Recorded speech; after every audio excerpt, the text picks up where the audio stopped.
ઘરે આપતા હોય, માર્કેટમાંથી લાવી દવાઓ ફૂગનાશક અને જંતુનાશક પટ આપતા હોય, તો આવો પટ આપણે ઘરે ના બનાવી શકીએ. એની માટે બીજામૃત બનાવવા માટે સૌપ્રથમ તમારે 5 લીટર ગૌમૂત્ર અને 5 કિલોગ્રામ ગાયનું ગોબર લેવાનું છે. એની અંદર સજીવ માટી જે કીધી, 1 મુઠ્ઠી સજીવ માટી એટલે 50 ગ્રામ સજીવ માટી અને 50 ગ્રામ ચૂનું, આટલી વસ્તુ નાખી અને 20 લીટર પાણીમાં મિશ્ર કરી સારી રીતના ઘટ પ્રવાહી જે ડોયો બનાવી અને સ્લરી બની જાય.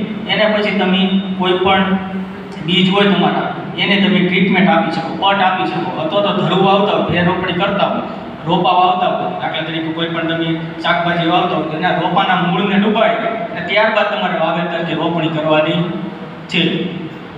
બીજામૃતના ફાયદા શું છે કે શરૂઆતની આવતી બીજજન્ય અને જમીનજન્ય જે ફૂગ છે, જીવાતો છે, એનાથી રક્ષણ આપશે. શરૂઆતનો મૂળના વિકાસમાં વધારો કરશે.